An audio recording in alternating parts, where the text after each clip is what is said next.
보수 정치인 코스프레를 합니다. 그래놓고 곧장 돌아서서 민노총을 만나면 반기업 극좌 정치인의 본색을 드러나기 시작합니다.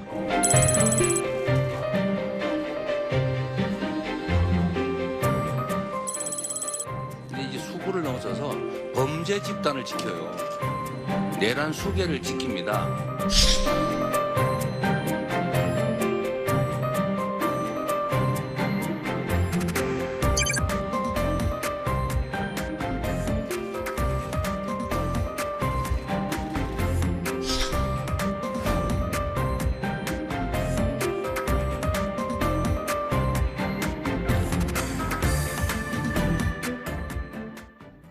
윤석열 대통령 탄핵 심판 사건 최종 변론이 오늘 이루어지는 가운데 최근에 여야가 정체성 공방을 벌이고 있습니다. 이 서로를 향해서 극우니 극좌니 하는 말을 주고받고 있는데요. 저를 비롯한 국민들은 좀 헷갈립니다. 여당인 국민의힘 정체성은 뭔지, 조기 대선은 정말로 염두에 없는 건지 확인해 보겠습니다. 국민의힘 권영세 비대위원장 모셨습니다. 위원장님 어서 오세요. 네. 네, 여당 대표로서 오늘 헌재의 대통령 최후 변론 좀 착잡하게 보이고 계실 것 같은데 자, 윤 대통령이 헌재 최종 변론에 어떻게 임할 걸로 예상하십니까? 말씀하셨듯이 좀 착잡하고 또 다른 한편으로는 좀 답답한 측면도 있습니다.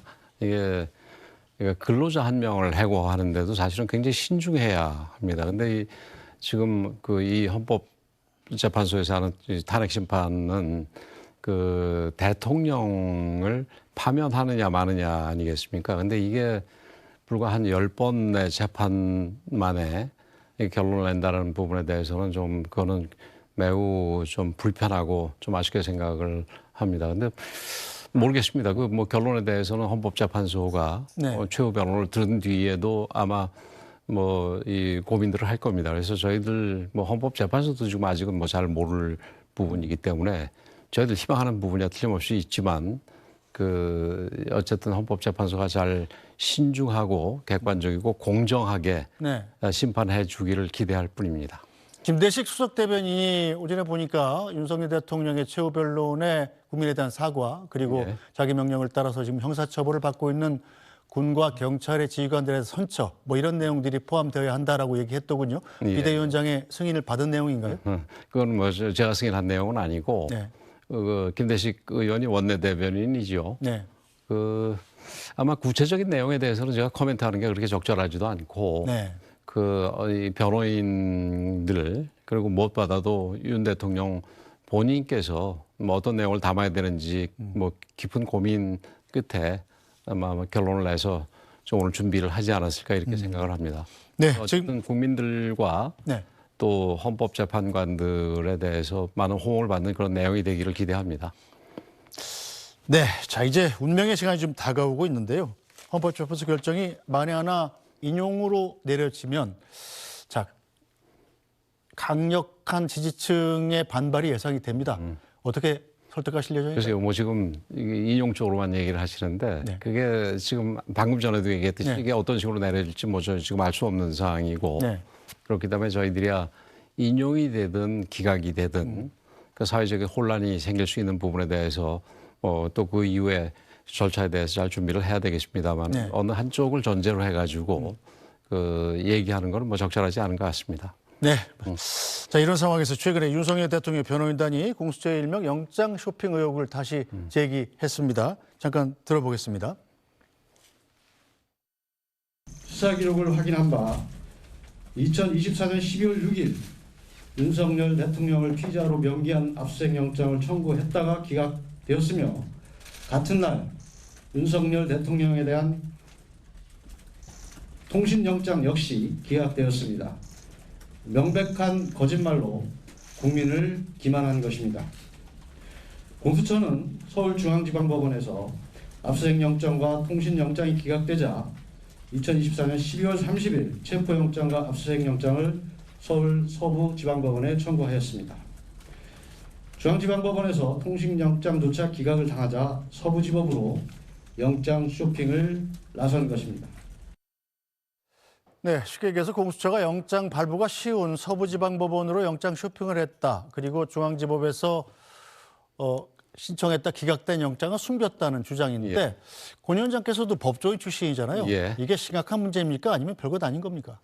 저는 뭐 심각한 문제라고 생각을 합니다. 우선 우리 국민들께서 그 이 법원에서 나오는 영장이 어떻게 저 다른 법원을 가면 영장이 나오느냐 이런 부분에 그 대해서 굉장히 이 궁금해하실 거고 또 두 번째로는 그러니까 이 수사기관이 그 영장을 받아내기 위해서 이쪽에서 잘 안 나오니까 저쪽으로 또 쫓아다니면서 이 영장을 받았다는 그 자체도 또 굉장히 거기에 대해서 불쾌하실 거고 네. 그리고 또 세 번째는 그 부분에 대해서 국회에서 질의가 있었는데 거기에 대해서 거짓말로 숨겼다라는 부분 네. 이런 부분에 대해서는 이거는 우리 국민들께서 도저히 납득이 안 가실 거고 그거는 분명히 그래서 큰 문제다 이렇게 생각을 합니다. 네, 자 박근혜 전 대통령 탄핵 때와는 달리 예, 예. 이 현재 여권의 지지율이 지금 야당하고 거의 비등비등하게 가다가 예, 예. 그 점에서 상당히 좀 국민의힘은 고무됐던 것 같아요. 그런데 예. 최근 들어서 여론조사를 해보면 뭐 전체적인 추세입니다만 중도층의 지지율을 상당히 좀 민주당에 뺏기고 있는 걸로 나옵니다. 이 점에 대해서 어떻게 보고 계십니까? 근데 그 전에 앞서 그 영장 쇼핑과 관련해서 한 말씀만 예. 더 드리면 예. 그게 16번을 네네. 영장을 청구했는데 기각을 당했고 그중에서 네 개 정도는 그 대통령이 직접 관련된 부분이라는 거 아니겠습니까? 네. 그래서 이런 부분에 대해서 이 영장 쇼핑을 하고 또 거기에 대해서 거짓말로 한 부분에 대해서는 분명하게 그건 책임을 물어야 될 거라고 생각을 합니다. 네. 그리고 여론조사와 관련해서는 지금 그 최근에 여러 가지 여론조사들이 나오고 있습니다만은 그 지금 지금처럼 말씀하신 거는 갤럽 여론조사 하나 정도만 그렇고 네. 다른 여론조사 같은 경우는 뭐 대체로 우리 당의 지지율이 잘 나오고 네. 있습니다. 그래서 지금 많은 언론들이 그 한 여론조사만 가지고 지금 우리가 뭐 좀 역전이 됐네 또 중도층에서 좀 그 지지를 못 받고 있네 이렇게 얘기를 하는데 그 반드시 그렇지는 않고 네. 오히려 실제로는 그 반대의 경우가 많다는 점을 제가 좀 분명히 해두고 싶고요. 네. 그러나 그렇다고 해서 저희들이 그 여론조사 결과가 그렇게 나오니까 지금 만족한다 이렇게 얘기하는 건 절대 아니고 네. 여론조사는 어디까지나 그 참고할 부분이고 저희들이 또 실제로 이 현장에 다니면서 여러 가지 비판이라든가 이런 부분을 많이 듣고 있다라는 부분도 저는 명심을 하고 있습니다. 그래서 앞으로 우리 정당이 제대로 된 지금 더군다나 국회에서 절대적인 열세에 있는 상황에서 대통령까지 지금 힘든 상황에 있는 입장에서 보면은 우리가 국민의 지지를 받는 게 굉장히 절대적이다 이렇게 생각을 하고 네. 국민의 지지를 받을 수 있도록 뭐 행동부터 시작해서 말과 행동부터 또 정책에 이르기까지 하나하나 다 세심하게 좀 준비를 하고 좀 노력을 해야 될 거라고 생각을 합니다. 알겠습니다. 저희가 조금 전에 화면으로 보여드린 여론조사 결과는 자세한 내용은 중앙선거여론조사 심의위원회 홈페이지를 참고하시면 된다는 점 말씀드리고 가겠습니다. 자, 여당인 국민의힘에서는 지금 공식적으로는 조기 대선 가능성을 언급하지 않고 있죠. 예. 언급하는 것 자체가 금기시 되고 있죠. 예. 자, 그런데도 불구하고 경기라기보다는 뭐 적절하지 않죠. 지금 헌법재판소가 어떻게 결정을 할지 모르는 상황에서 네. 이 한쪽으로 미리 가정을 해가지고 거기에 대해서 준비하고 거기에 대해서만 얘기하는 건 대단히 부적절하다고 생각을 하죠. 자, 그런데도 얘기하시는 분들이 꽤 있지 않습니까? 예. 뭐 예를 들어서 홍준표 대구시장이라든지 뭐 직접적인 이해관계를 가진 분들이야 그럴 수도 있겠습니다만 그분들도 그렇게 얘기하는 게 적절하지 않고 또 자제를 좀 할 필요가 있다 이렇게 생각을 합니다. 근데 실제로 그런데 조기 대선의 가능성을 완전히 배제할 수 없는 건 사실 아니겠습니까? 뭐 반반이겠지요. 네. 예. 저희들은 당연히 우리 그러니까 영장 소추가 기각이 돼서 네. 대통령이 다시 복귀를 해서 정상적인 헌정 질서가 회복되기를 바라고 있습니다만은 뭐 그 가능성도 있는 거고 또 헌법재판소에서 하는 거니까 다른 가능성도 있으니까 네. 물론 뭐 생각은 해둬야 되겠습니다만 한쪽을 전제로 해서 한쪽 방향으로 이 준비를 몰아가는 거는 적절하지 않다고 생각을 합니다. 네, 그런데 시간이 없는 것은 예. 또 사실입니다. 예, 3월 예. 중순에 만약에 예. 선고가 나와서 만에 하나 탄핵이 인용이 돼버리면 60일 이내에 선거면 5월 중순에 대선인데 자, 국민의힘 잠룡들 가운데 지금 민주당의 그 이른바 일극이라고 불리는 이재명 대표에 맞설 만한 분이 잘 보이지 않는 것도 사실이거든요. 뭐 조기 대선과 관련돼서는 제가 그 말을 삼가하는 게 좋겠고 네. 뭐 한 가지만 말씀을 드리면은 일극인가 오히려 비정상인가 아니겠습니까? 예. 네, 이재명 대표가 이 목요일 날 나오시기로 했습니다. 예. 그때 또 여쭤보기로 하고요. 관훈 토론 같은 데는 안 나오시더니 이런 저 그냥 이 인터뷰하는 자리에 나오시는 모양이네요. 권영세 위원장께서 나오신다는 얘기를 듣고 나오시는 것 같아요. 네. 자, 한동훈 국민의힘 전 대표. 자, 책을 내일 낸다고 그래요. 저희도 이제 한부 주문을 해놨는데, 자, 대권 후보로 유력하게 꼽히고 있습니다. 한동훈 국민의힘 대표는 어떻게 평가하십니까? 뭐 지금 지난번에는 좀 안 좋게 네. 대표직에서 물러났는데 좀 모르겠습니다. 지금 그 활동을 지금부터 하는 거가 그 뭐 좀 빠르다고 생각하는 사람도 있고 네. 또 뭐 늦다고 생각하는 사람도 있겠지만 그건 어쨌든 본인이 결정을 해서 본인 책임하에 활동을 하는 것이다 이렇게 보고 있습니다. 국민의힘 내부에서 한동훈 전 대표를 비토하는 말들이 굉장히 많죠. 뭐 정치인에 대해서는 누구나 비토하는 분도 있고 또 이렇게 좀 좋아하는 분도 있고 그런 거 아니겠습니까? 여전히 국민의힘 일원인 건 맞습니까? 뭐 국민의힘의 당원으로 알고 있습니다. 알겠습니다. 자, 이 명태균 씨가 이제 또다시 폭로전을 또 준비하고 있고 어제 또 이 김건희 여사의 녹취록까지 나왔습니다. 자, 그런데 명태균 씨의 이런 파일이 이 여권 대선 후보들의 발목을 잡을 가능성은 얼마나 보고 계십니까? 글쎄요, 명태균 소위 명태균 파일이라는 걸 제가 구체적으로 알지를 못해가지고 얘기를 못하겠습니다만은 뭐 좀 언론에 이제 일부 보도되는 부분들을 보면은 다 우리 당에 주로 이제 우리 당 쪽에서 활동을 했던 부분이니까 우리 당과 개혁신당 그다음에 지금 김종인 전 비대위원장 우리 당원이신지 아직 여전히 당원이신지 모르겠습니다. 그런 분들 얘기가 많이 나오는 부분에 대해서는 좀 걱정을 하고 있습니다. 근데 한 가지 제가 짚어두고 싶은 부분은 그런 자료들이 물론 이제 명태균 씨라고 주변 사람을 통해서 밖에서 나갈 가능성도 있지만 일부는 수사기관에서 좀 유출이 되는 그런 것들이 있어요. 이런 부분들에 대해서는 굉장히 좀 적절하지 않다고 생각을 하고 수사기관이 의도적으로 이런 부분에 대해서 밖으로 흘리는 부분에 대해서 절대로 자제해야 된다. 하지 말아야 된다. 이렇게 경고를 하고 싶습니다. 네. 그런데 이 명태균 씨 같은 분한테 여권의 유력 인사들이 줄줄이 연루됐다는 의혹이 나오는 것 자체가 문제라는 지적도 있는데요. 그러니까 뭐 좋은 모습은 아니지요. 네. 네. 자, 그런데 민주당 이재명 대표 얘기 나왔으니까 말인데 이 민주당 이재명 대표도 이제 선거법 위반에 2심 선고를 앞두고 있지 않습니까? 자, 그런데 얼마 전에 방송에서 2심까지는 나오겠지만 2심 선고가 이른바 대선 출마 자격이 없는 판결이 나오더라도 자신의 대선 가도에는 문제가 없다는 요지의 발언을 하신 적이 있습니다. 이건 어떻게 보셨습니까? 이거 뭐 본인 생각에 뭐 그렇게 생각을 하겠지요. 그러나 이제 많은 분들은 그렇게 생각하지 않는다고 보고 그게 이제 저희 재직 중에 형사상 소출을 당하지 않는다. 이게 뭐 저희들이 생각을 할 때는 뭐 이재명 대표가 그렇게 될 가능성이 그렇게 많다고는 보질 않는데 네. 만에 하나 대통령이 됐을 때 어떻냐를 놓고 논란이 벌어질 때 이 소추에는 재판까지 포함이 된다 이렇게 얘기를 하면서 네. 그게 대통령이 재직할 경우에 있어서는 그런 모든 재판들이 멈춰져야 된다 이렇게 얘기하는 분들도 있는데 네. 그건 절대적으로 그건 틀린 견해라고 생각이 됩니다. 우선 우리가 탄핵이 아주 좋은 예가 될 텐데 네. 탄핵인 소추와 심판이 있지 않습니까? 네. 그래서 소추는 국회에서 하고 심판은 헌법재판소에서 하는데 형사소추에서 소추는 수사기관이 수사해서 소추하는 기소하는 게 소추고 심판은 법원에서 재판하는 게 심판이라 말입니다. 네. 그렇기 때문에 이 재직 중에 대통령이 그 형사소추를 당하지 않는다라는 부분은 그거는 이 기소만 안 당하고 수사를 안 당할 뿐이지 네. 이미 기소돼서 재판 중에 있는 부분은 당연히 그 재판은 계속돼야 되고 그 재판에서 만약에 대통령직을 상실할 형이 내려질 경우에 있어서는 당연히 그에 따라서 상실이 돼야 될 겁니다.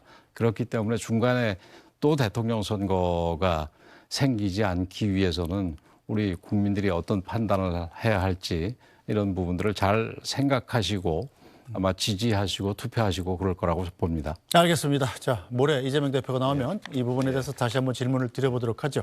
자, 이재명 대표가 얼마 전에 민주당의 정체성은 중도 보수다 이런 얘기를 했습니다. 그리고 국민의힘은 그럼 뭡니까? 그랬더니 이 극우 보수 아니냐. 그리고 범죄 정당이라고 생각한다. 여당의 대표격인 비대위원장으로서 상당히 기분 나쁘셨을 것 같긴 해요. 기분 좋지는 않은데 뭐 그분은 항상 일상적으로 그런 얘기를 하시기 때문에 네. 그러려니 하고 있습니다. 그러나 범죄 정당 경우는 대표가 수없이 그 뭐 8125라는 거 들어보셨지 않습니까? 그러니까 8건으로 예. 12개 혐의가 있고 그중에서 5건이 재판을 받고 있고 그중에서 하나는 유죄 판결이 나왔단 말입니다.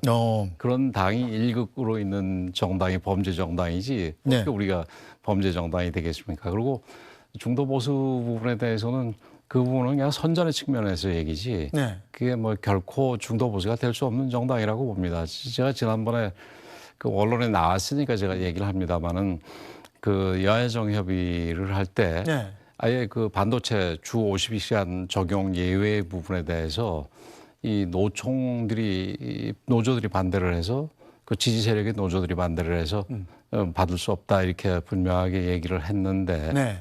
이 민노총이 어떤 정당입니까? 거기에 지금 북한하고 간첩으로 해서 핵심 그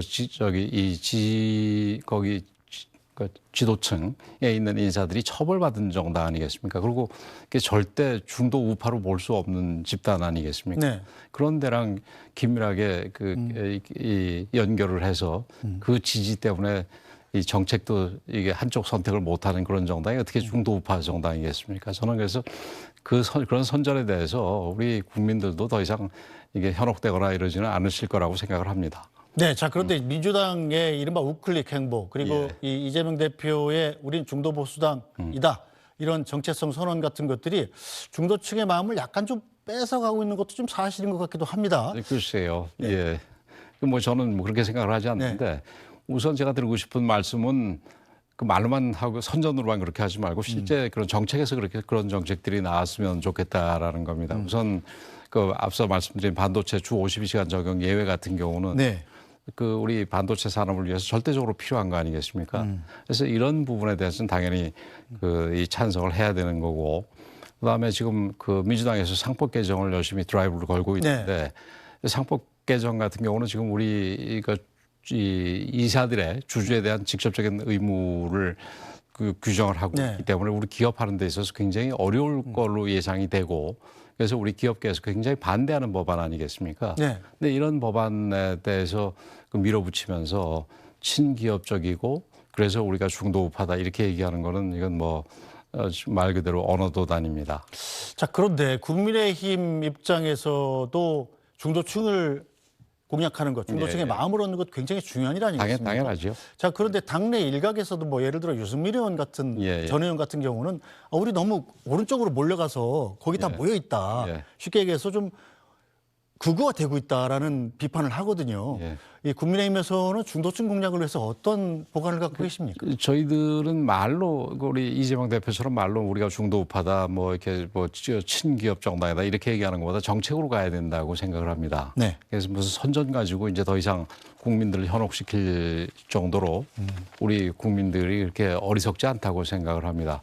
그래서 그런 면에서 사실은 이재명 대표나 이런 쪽에서 얘기하는 거는 좀 뭐 별로 그렇게 저희들이 아프거나 이렇게 생각을 안 하는데 유승민 의원이든지 그 우리 내부에서 얘기하는 부분에 대해서는 그 물론 뭐 본인들은 뭐 자기 생각도 있고 자기 이해관계도 있어서 그렇게 얘기를 하겠지만 굉장히 한편으로 안쓰러우면서 한편으로는 좀 걱정스럽다는 생각을 합니다. 우리 정체성이 틀림없이 바뀐 게 없고 유승민 의원이 적극적으로 대표든 혹은 뭐 우리 당의 의원 중에 하나든 이렇게 활동할 때 하고 거의 변한 게 없고 오히려 또 중도를 가기 위해서 또 노력하고 있는 상황인데 지금 무슨 뭐 집을 비워두고 오른쪽으로 갔다 이렇게 얘기하는 거는 그건 좀 적절하지 않고 그렇게 더 이상 얘기를 하지 않고 이 객관적으로 좀 얘기를 해 주셨으면 좋겠다.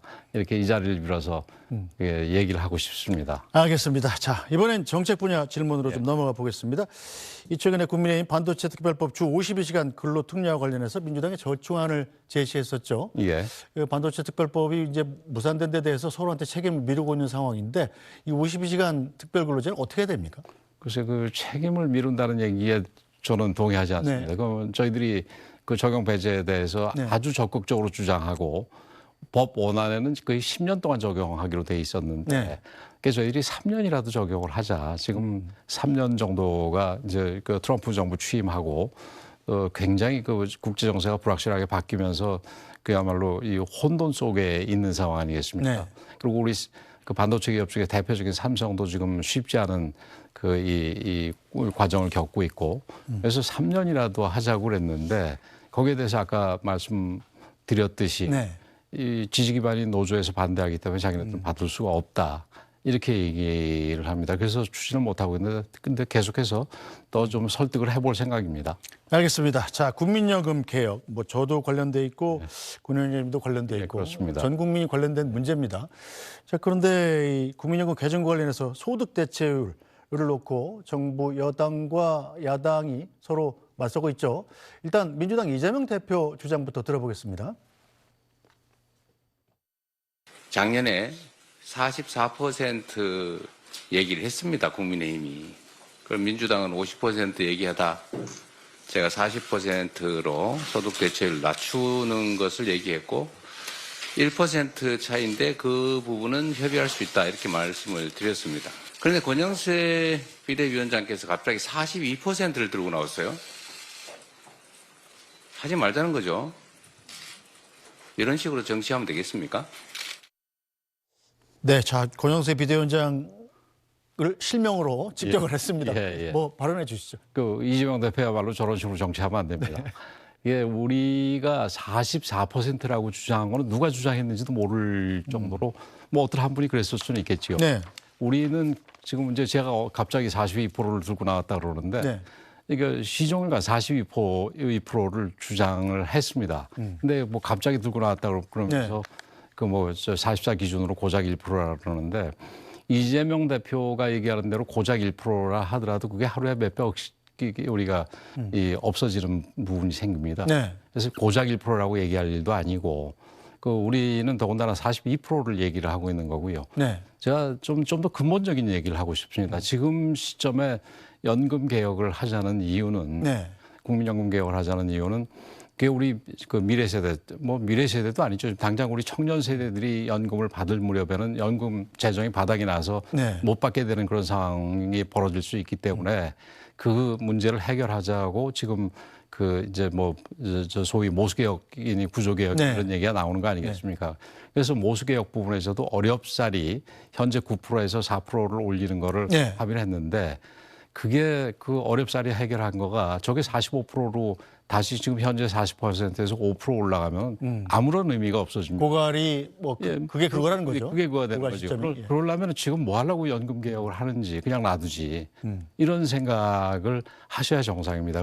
그런데 이게 그러니까 그 뭐 45%를 얘기를 하시면서 1% 차이다. 그다음에 어느 날 갑자기 무슨 와서 42%를 주장을 해가지고 이게 이러면 정치 못하겠다 이런 얘기를 하시는 거는 이게 뭐 대선 후보까지 나왔고 앞으로도 대선이 언젠가 있을 때 또 하겠다는 사람으로서는 네. 그거는 대단히 이 도덕적으로 문제가 있는 태도입니다. 일단 이 모수개혁 그러니까 더 내고 덜 받는 방향에는 일치를 하고 예, 예. 더 내는 거에 대해서는 여야 의견이 합치돼 예, 있지 예, 않습니까? 예. 그것만이라도 좀 먼저 합의하고 넘어가야 되지 않느냐? 그게 바로 지금 우리 안입니다. 네. 우리 안은 지금 42부터 45까지 차이가 있고 네. 그 우리가 45는 도저히 받을 수가 없으니까 일단 그게 합의가 안 되면은 이 13% 그러니까 현재 9%에서 보험료율을 4% 올려서 재정이라도 충실하게 하자라는 게 저희들 안이고 근데 뭐 야당이 잘 협조를 하게 되면은 42%로 하고 지금 거기다가 이제 자동 조정 장치라고 행여 이제 나중에 인구에 큰 변화가 있거나 네. 아니면 경제 상황에 큰 변화가 있을 때 조정하자는 거를 이제 더해야 되는데 네. 그것도 지난번 여야정 협의에서는 국회 동의를 승인을 받도록 그렇게 얘기를 했지 네. 않습니까? 그래서 그건 뭐 없는 것보다는 낫겠지만 그렇게 될 경우에는 그게 자동 조정 장치가 아니라 수동 조정 장치입니다. 그래서 그런 부분도 좀 더 논의가 필요합니다. 그래서 네. 결론적으로는 지금 안 되면은 네. 13% 보험료율이라도 먼저 하자. 네. 이게 저희들의 주장입니다. 알겠습니다. 자, 여쭙고 싶은 게 많은데 지금 시간이 1분밖에 안 남았어. 한 가지만 더 여쭙겠습니다. 이 의정 갈등 문제입니다. 굉장히 오래됐는데 해결될 기미가 안 보여요. 여당으로서는 어떤 대책 글쎄 갖고 말입니다. 있습니까? 저희들도 이제 뭐 당에서 본격적으로 좀 나설라고 생각을 하고 있는데 지금 그 이 의사협회하고 지금 대화가 잘 진행이 안 되고 있는 상황입니다. 정부 입장에서도 지금 의료계에서는 우선 교육하고 상관해가지고 네. 앞으로 지금 당장 이번에 7,500명이 한 해 교육을 받게 될 거 아니겠습니까? 그리고 이제 그 계속해서 만약에 같은 인원이 올라가면서 교육 현장에서 어려움이 있을 텐데 이 부분에 대해서 마스터 플랜을 요구를 한 것 같아요. 그래서 마스터 플랜이 아직 안 나왔기 때문에 대화가 안 되고 있습니다만은 우선 당장 2026년도 정원부터 시작해서 네. 다른 이 순차적으로 있는 많은 문제들이 있지 않습니까? 그래서 정부와 의료계를 일단 보고 잘 안 될 경우는 당이 적극적으로 나서서 지금 의정 갈등을 푸는데 좀 적극적인 역할을 할 생각입니다. 알겠습니다. 자, 오늘 말씀 여기까지 듣겠습니다. 국민의힘 권영세 비대위원장이었습니다. 말씀 감사합니다. 예, 고맙습니다. 네, 뉴스 브리핑은 오늘 여기서 모두 마치겠습니다. 저희는 내일 다시 찾아뵙겠습니다. 고맙습니다.